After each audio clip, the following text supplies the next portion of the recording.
right, this is to my 2010 Nissan Maxima owners. This is gonna sound weird. I bought this car used off of a friend that was in a tight spot. I knew the car had some problems, but I didn't know to the extent. Now the car's been down for 2 years, and if you're new to my channel, you know my family deals with Chevy and Chevy products, but I don't. I'm the uh JDM lover of the family. Like, I'm the only one aside from my cousin who has a Acura ILX or something. I got this 2010 Nissan Maxima. I got the Z, but the Z is not camera ready. It's actually under construction as well. To my 2010 Nissan Maxima owners, I just found out the famous no crank, no start situation. And it took me a minute to go down the extensive process of the. Are those my wife's panties? Those are my wife's panties. Anyway, I've had the car for 3 years, so I know those are there. I put those there, not somebody else, or like I said before, my friend that I bought the car from. But I went through the no crank, no start issue, and I found out a simple solution. So if you're experiencing the no crank, no start in your 2010, 11, 12, 9, 8, whatever this body style is. If you're experiencing a no crank, no start, okay, what I did was I went down the list, the very extensively long list. Okay, so if you're going through the no crank, no start scenario, the first thing you need to do is actually come over to your fuse box. How do you get this open again without breaking the clips? You just rip it the fuck out. That's how you do it. Told you. All right, so what you want to do is come to your fuse box, okay? Don't worry about this. Don't worry about this. This or this. Come over here. And I forgot which one it was. Where is it? Here it is. This fuse.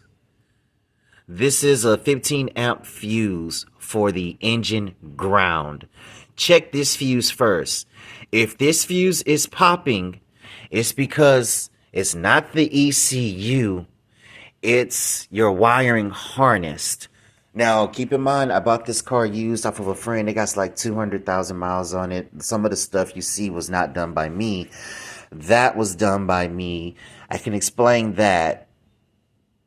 But as you can see, it's self-explanatory. My air intake, the one that was provided with the car ran, I didn't like it. It had the short filter on it. I'm a big boy. I believe big engines, even though it's a V6, it's still an engine. Needs air. I even did it to the other car sitting outside, and it's a 4-cylinder. I just like having big air intake filters, because I just feel like, hey, I'm not going to wash it later if it's the short one. The short ones get dirty. Get the big one. I got a little bit more time. Anyway, if this is popped, it's not this. This makes this short out because something on your wiring harness is touching.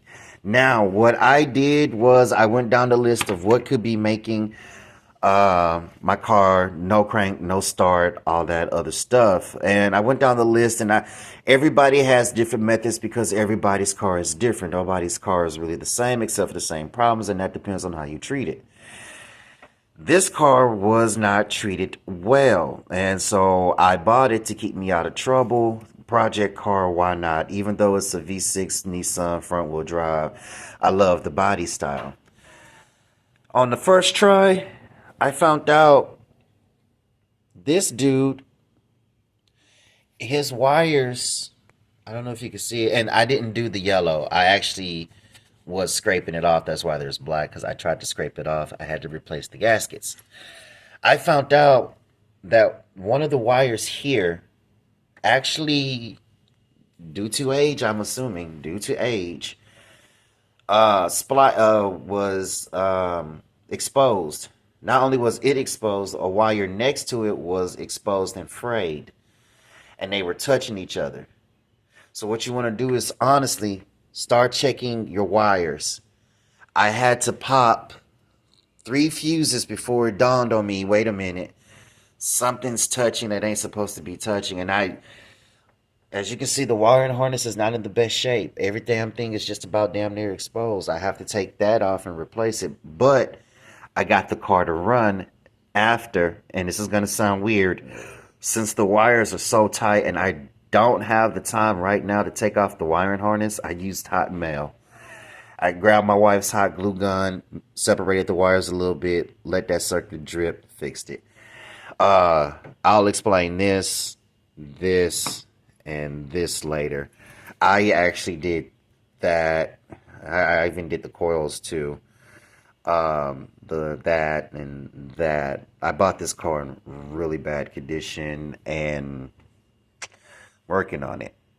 But if that helps, hey, leave me a like. If it doesn't, leave me a comment. Let me know what you're going through.